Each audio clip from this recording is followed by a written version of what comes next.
And this is Norb with Silver Aged. Today, Star Trek Section 31, the movie.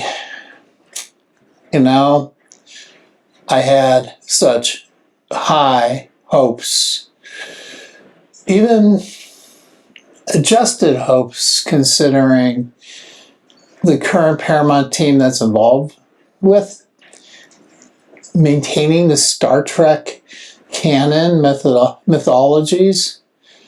But once again, they continue to misfire. They misfired badly in this film. Canon is so misfired. Even if you make adjustments as to where they are in timeline, as to the original Star Trek going forward, into the Discovery time frame, a lot of things just do not connect well. So I'm just befuddled. And I really basically, the basis I look at this point in time is they really haven't acknowledged that it's an organization that's really not known much at all in Star Fleet, the Federation of Planets. And basically the time frame that this has kind of occurred at, Discovery occurred in 2257, 2258, timeline before it went 900 years in the future. And at that point, there was a Section 31 that everyone did know about, that was controlled by an entity called Control. And that was an AI that eventually went off the rails in multiple different ways.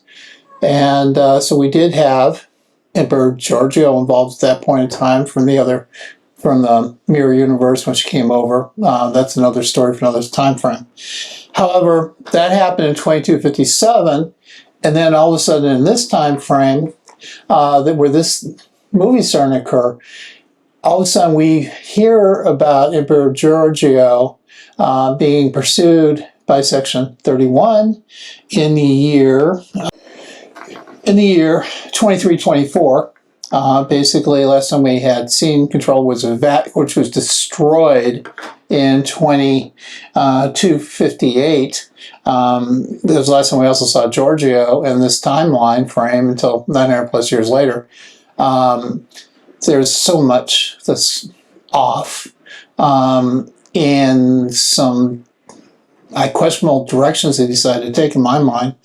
But basically, they reintroduced Control, which appears to be an AI again after they admit that they're never going to use AI again after destroying it in 2258. Does make a lot of sense, giving instructions to a team to go after Giorgio. And then really, I will give kudos to painting a nice background how Giorgio came to power. That part was nice, and also how they kind of built in her nemesis that we eventually see at the end of this thing. And so that was kind of interesting. But it ignores a lot of things. Like when Giorgio disappeared to go 900 years in the future, she basically got connected with the Guardian and Forever of the Star Trek lore, and he tested her and found her. She gave her another chance because he saw something in her that she would do some good in the world and the universe, and then she sent her back. And then we see where Control's talking about we lost touch and contact with her until just recently, and that's a 75-year period, basically, give or take 1 year, 75, 76 years, and all you see is like a little vortex of her going through something in the background, and that is the Guardian of Forever. They never talk about that. I really found that very disappointing. So that is kind of this sad and weak, and the timeline is really off. Like I said, they really missed the opportunity to really take advantage of her coming back to the portal, having another mission going forward in her life to straighten things and bring back something good to the universe. And they're just missing it totally. And, you know, they also talk about, of course, the threats that they never face again in the universe. It's always Star Trek. They always have something like that to that end that they have never faced before. They got to figure out. Now, Section 31, this entity called Control, sends his team to go after Giorgio to help her. He have her help in this thing to go recover this thing.